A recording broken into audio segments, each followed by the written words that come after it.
Funding for this program is provided by the Gruber Family Foundation and by the members of KQED. A co-production of KQED and the Center for Investigative Reporting. Cutting-edge technologies changing the way police fight crime. What we essentially do is a live version of Google Earth, only with a full TiVo capability. We basically kept it pretty hush-hush. The power to track more people and data than ever before. To be worth its weight in gold. The biggest concern is that anybody could end up being in that database. Where to draw the line between security and privacy. There is a trade-off. Just look here, please. A look at the state of surveillance. Hello and welcome to this special presentation, State of Surveillance. I'm Thuy Vu. Last June, we learned the National Security Agency has been collecting Americans' phone records and email for years.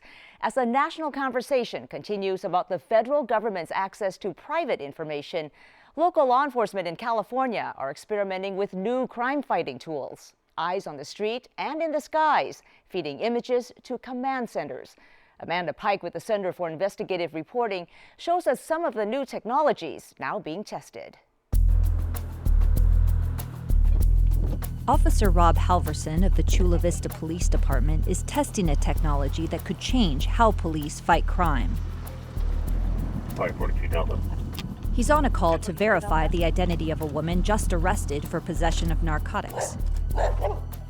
He doesn't need to ask her name or check her ID. He just takes her picture. Just look here, please. His tablet uses facial recognition software to find the suspect's mugshot and criminal history. You can lie about your name, you can lie about your date of birth, you can lie about your address, but tattoos, birthmarks, scars don't lie. Police have access to more data than ever before, raising questions about how that information is used and stored. The tablet is part of a pilot program in San Diego County. It's been very helpful, and some people just have to have the threat of, okay, you don't want to tell us who you are, we're just going to take a photo of you and we're going to be able to compare. And then when people kind of realize the technology we now have, they're more likely to tell us their real name in that. More and more, police are using biometrics, biological markers from face scans and palm prints, in addition to fingerprints to identify suspects. Fingerprints themselves have been revolutionized. Now they're taken on a mobile scanner. They're sent thousands of miles away to this highly secure FBI complex in West Virginia. This is next generation identification. These servers are the heart of the FBI's Next Generation Identification Program, or NGI. Officially launching this summer, the billion-dollar program will add facial scans and other biometrics to the existing trove of 137 million fingerprints. These computers analyze each fingerprint and photo that officers send. It comes to these servers, and these servers actually do the searches, all 137 million of them. And then if they get a hit, they go down and pick some information out of the storage to send the criminal history back to the querying officer. This data center runs up to 160,000 searches a day. It's a big one. You can picture it as being a football field on top of another football field. The FBI has been collecting fingerprints since the early 1900s. Prints were originally checked by hand, and it could take months to find a match. Now computers do the same work in minutes. But until recently, the FBI had no easy way to search palm prints and mugshots taken at the time of arrest. That frustrated agents like Jeremy Wiltz, the acting assistant director of Criminal Justice Information Services. We could do very little with the mugshots that we had. If we were collecting palm prints, we could do very little with those. We had nothing that really searched those. So for unsolved crimes, you would struggle to be able to search that stuff. So insert NGI. Any local law enforcement officer connected to NGI can submit an image and get a list of faces with matching features. So these would be the candidates that would come back. The FBI is also adding iris scans to the database because each person's eye contains a unique pattern that's easy to capture. For Wiltz, the real value of NGI is solving cold cases. Think about how powerful that is. I can't wait till those success stories come out. It's be worth its weight in gold of why we developed NGI. The biggest concern and what people need to know about next generation identification is that anybody could end up being in that database. Jennifer Lynch is a lawyer with the Electronic Frontier Foundation, which is suing the FBI to find out exactly what data the agency is collecting. The way that NGI is set up, the FBI has said, is that they're just including mugshots. But that is really just a policy that the FBI has taken. There's no law that says that they have to limit the inclusion of images to mugshots. The FBI acknowledges that its facial recognition system sometimes flags the wrong people. 15% of the time, the suspect won't be among the top 50 hits. Those people whose face images come up suddenly have to prove their innocence rather than the government having to prove their guilt. And that's completely different, again, from how our democracy has been set up. Privacy advocates worry that a growing web of traffic monitors, license plate readers, and networked security cameras will soon allow police to track our every move, all without a warrant. The legal issues over how these new technologies are used and who has access to all of this information are far from settled. In California, one of 10 states that guarantees a right to privacy, the new tools pose a challenge: where to draw the line between safer streets and spying. At a high-tech nerve center in Los Angeles, police grapple with this question every day. About 1,000 cameras in the city are fed and monitored here, mostly for investigative purposes. Captain John Romero commands the Real-Time Analysis and Critical Response Division, which tracks crimes across the city with an up-to-the-minute map of every incident that's reported. A small picture of a bomb would be a bomb call. The masks are robbery calls. The fists are assault crimes.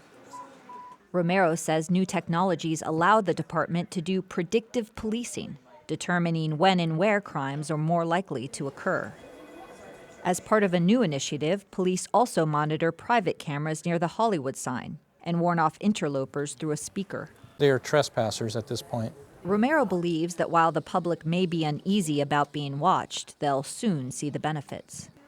In early America, when we started putting up streetlights, people thought that this is the government trying to see what we're doing at night to spy on us. And so over time, things shifted. And now, if you tried to take down streetlights in Los Angeles or Boston or anywhere else, people would say, no, it's a public safety. You're hurting our public safety just so you can save money on lighting. I think that cameras will eventually get there, where cameras will not be a problem in the future. Across town, Sergeant Doug Ikitani of the LA County Sheriff's Department recently supervised an experiment involving cameras on a whole new level. He gave the Center for Investigative Reporting an exclusive account of the test. This system was kind of kept confidential from everybody in the public. A lot of people do have a problem with the eye in the sky, the big brother. So in order to mitigate any of those kind of complaints, we basically kept it pretty hush-hush. The array of cameras on this aircraft records high-resolution images of a 25-square-mile area for up to 6 hours. It can track every person and vehicle on the ground, beaming back the pictures in real time.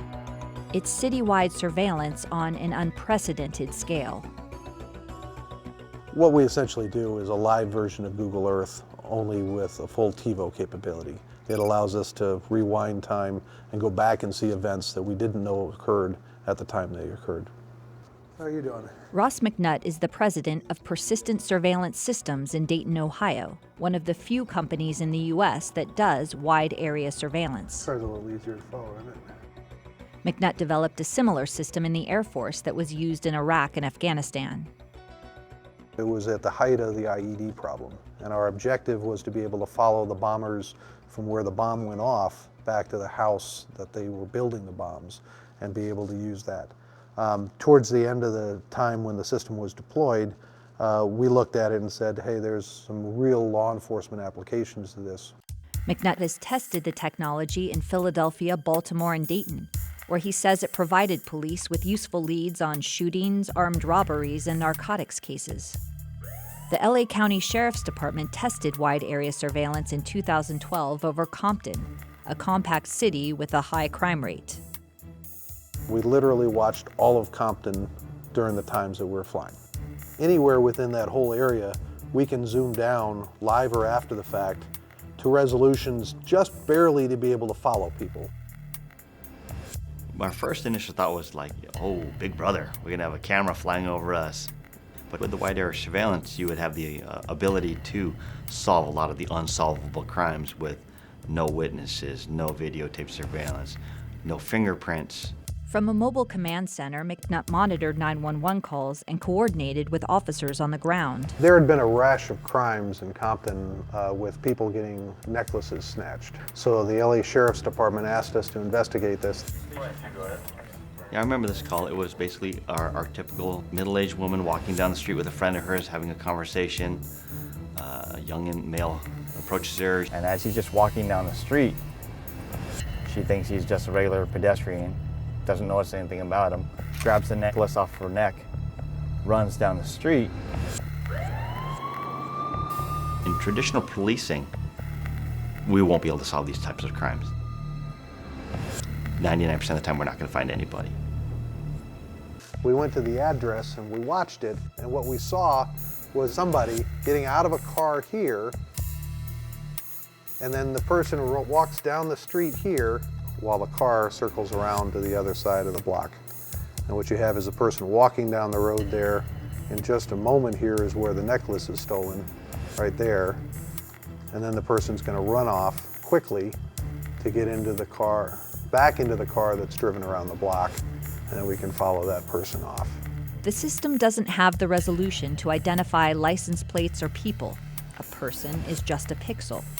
Analysts track the car and rely on cameras at traffic lights or gas stations to capture a close-up image. In this case, the suspects eventually drove out of camera range without being identified. But Iketani says the experiment still gave police some valuable leads. Now we know that their car was involved. So that way our deputies can start monitoring those streets. Maybe they will see that car driving by with the two bad guys in there, and maybe we can stop them and arrest them. So far, no police department has purchased the system. Iketani says it can't provide the kind of detailed images that would hold up in court. It was a great experiment, but in the end, the resolution just wasn't enough for us to use it here on a day-to-day basis. McNutt believes that persistent surveillance could lead to a lasting drop in crime, but acknowledges privacy concerns. What happens when the technology improves? Is the future a permanent record of our every move? There is a trade-off between security and some aspects of privacy. By the fact that we're actually able to provide useful information against multiple crimes per mission and contribute to solving everything from murders to, in the case you saw, a necklace snatch, that allows us to provide more security with less loss of privacy than any of the other options that are out there. For now, deputies are back to patrolling the streets of Compton from the ground. But they say that if the technology improves, they'll take another look at wide area surveillance. I'm sure the people, once they find out that this experiment went on, they might be, a little upset. But knowing that we can't see into their bedroom windows, we can't see into their pools, we can't see into their showers, I'm sure they'll be okay with it. With the amount of technology out in today's age, with cameras on ATMs at every 7-Eleven, every supermarket, pretty much every light pole, all the license plate cameras, the red light cameras, people have just got used to being watched for the most part. But not everyone. These protesters in Oakland fear that police will soon be able to watch anyone, anytime, with little oversight. For months, they fought a plan to create what they called a citywide surveillance system, an extensive network of live camera and data feeds. In March, they convinced the city council to scale back its plans. For now. But as police experiment with ever more sophisticated technologies, the debate will continue on the balance between security and privacy and where to draw that line. A key tool for solving crime used to be eyewitnesses, someone who sees something with their own eyes and describes it to police or in court. But as we just saw, electronic eyes and ears can capture more information, not just of criminals, but all of us.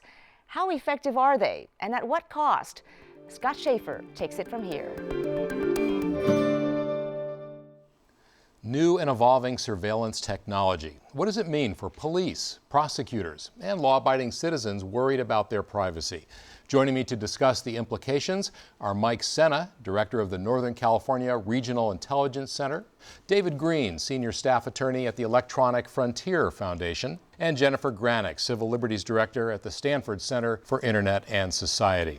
Well, let me begin with you, Jennifer. We heard that sheriff's deputy from Los Angeles saying we're already being on camera everywhere with ATMs and red light cameras, fast track. So what's the big deal? How is this different? Yeah, what's different is when all that information is aggregated and one party, in this case the government, can get a hold of all of that, because it means that they know so much about us. That was really something that was never recorded before, or even was just recorded for specific purposes, and now it can be used for more general policing or could be abused. But for general policing, isn't that a good thing? Don't we want to be safe? There's an assumption that if there's less privacy, there's automatically this uptick in security and that people want that. I don't think we can just assume that we're trading privacy for security every time and people like it. It's more complicated than Well, that. and Mike Sena, you're the director of this Northern California Regional Intelligence Center, these so-called fusion centers. There are 6 of them in California. You're constantly in touch with other law enforcement agencies, sharing information, collecting information. What's the best rationale for doing that, for collecting all this data and keeping it? Well, there's also a misperception about what data is being collected, how much data there is out there. We have pieces of data. When you look at law enforcement across America, there's 18,000 law enforcement agencies, all using different systems. So our big function for the most part is trying to collect what law enforcement data already exists and bring that into our centers. So what's the misperception? That we have access to things like the fast track, that we have access to cameras all over the place.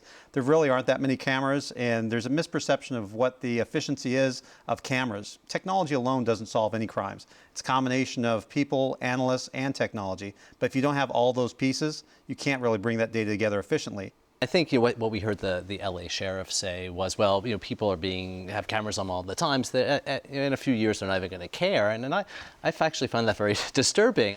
And I don't know that we should accept that and throw in the towel and say, well, we have cameras on us, so we don't have any rights at all. The thing we have to realize is that crime is not what most of us are doing most of the time. Most of the time we're just law-abiding citizens going about our business, and to be under surveillance all the time has a chilling effect as we go to the doctor, as we go to our churches or mosques, as we interact with our friends or political meetings. And when you see populations that are receiving the attention of extra policing, a lot of times people don't like it. Oakland didn't want the domain awareness program. New York City had a lot of opposition to the stop and frisk. Well, and Mike Sena, that's a good point. Is there an element of profiling that's necessary here? Not really, and because crime is often it's random. You have no clue of where it's going to be or what cameras will be able to collect the information you need. You look at the Boston Marathon bombing. If those private cameras haven't been operating at that time, there's a good possibility they never would have found out who committed that crime. What's the risk, and I'll put this to anybody, of the wrong person being fingered as the assailant? And that type of technology that they demonstrated there, or any of the type of technologies that they have out there, they aren't the one thing that says this person is guilty. And it's up to the prosecutor to look at that and say, do we have enough to move forward with prosecution? It's up to a judge and a jury to decide where does it go from there. Jennifer or David, what concerns do you have in that regard about the innocence? One of the things I think is really different is when you're collecting information ahead of time, when there's no crime we know that's been committed and nothing's happened, and the government's just collecting information just in case. That's a big difference from when something happens, like the Boston Marathon bombing, and you go to information that's in the hands of private parties that government gets, sometimes with a warrant, sometimes with other legal process, and then starts to piece the case together. We know someone's done something and we're looking for that person. But in that case, you did have to watch everyone to look for the right person, right? Well, no, because the bombing happened at a particular location, so then you get the cameras from that location. It wasn't that there was a plane that was flying over all of Boston, all of Miami, all of Chicago, all of New York, and then we were just sort of looking through those pictures or keeping them just in case. David, what is the difference in your mind between what we're talking about here with a law enforcement agency doing surveillance versus Google and Facebook and LinkedIn collecting all this information, with or without our knowledge?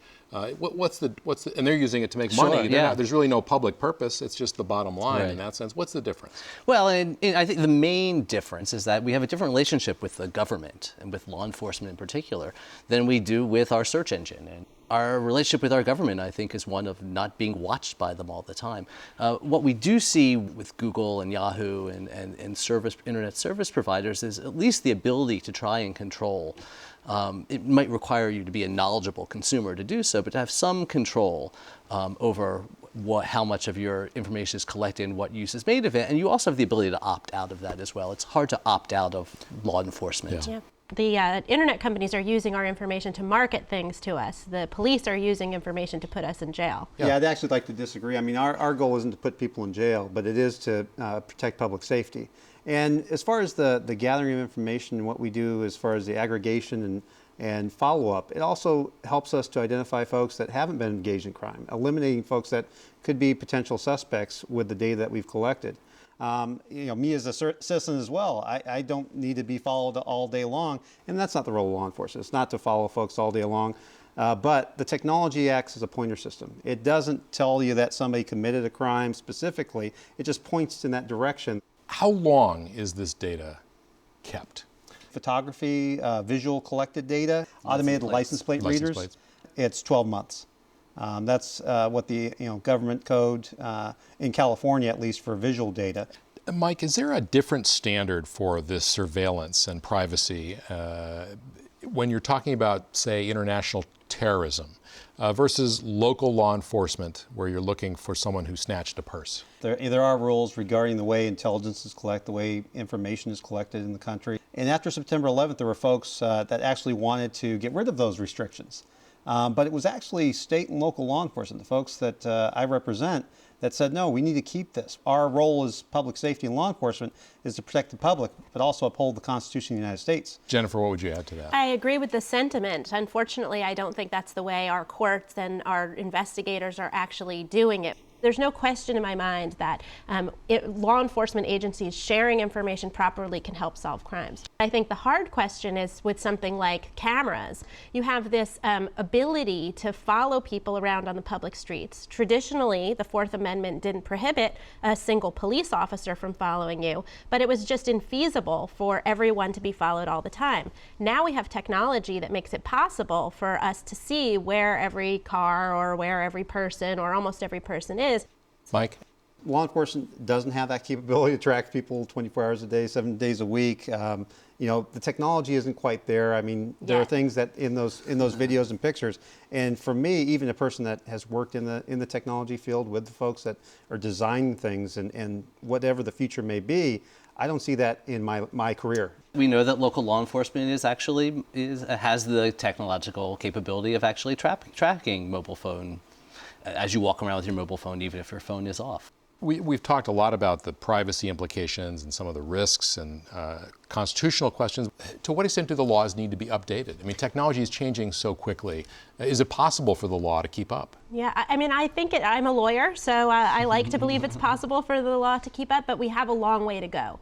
The Fourth Amendment needs to catch up because, what is our privacy in public spaces when we have technology that can monitor us to such a much greater extent? We have this age of big data where data analysis can put these pieces together and find out so much more about us than any individual piece we might, give up or choose to share. Mike Sena, you were nodding when Jennifer was saying we need to update the laws. So absolutely. You agree? I agree. I mean, we definitely need to keep the laws up to speed on what we're doing, but it's hard. And it's not just what law enforcement is doing, it's what the criminal groups are doing with technology, which is hard for law enforcement to keep pace. We're always behind in that realm.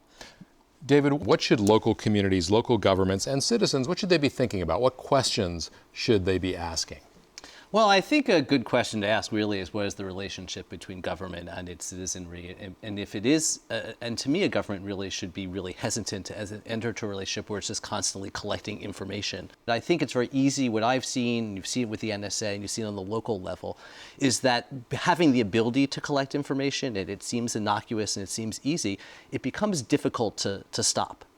And Mike Sena, from someone on the inside of this kind of an operation, what questions do you ask of the people who are overseeing what you do? You know, the hard part is that expectation of privacy in public spaces. What is that? And really, the bigger part of this, and something that I'm a big advocate for, is building communities of trust, actually having conversations with communities. Jennifer, is there enough transparency to even know what the right questions to ask are? At this point in time, we have almost no rules about how information is used or disseminated, and how do we tell if it's worth it? We need to keep track of abuses, keep track of successes in fighting crime, and have a sense of, what do we need to do where we can enhance the public safety mission without over-policing. Lots of questions. We just touched the surface. Thank you all very much. Mike Sena, Jennifer Granick, David Green. Thanks a lot. Thank you. Thank you. As technology advances, the struggle to find balance between privacy and security will play out in unexpected ways. It's clear the debate and discussion will continue. I'm Thuy Vu. Thanks for joining us.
Funding for this program is provided by the Gruber Family Foundation and by the members of KQED.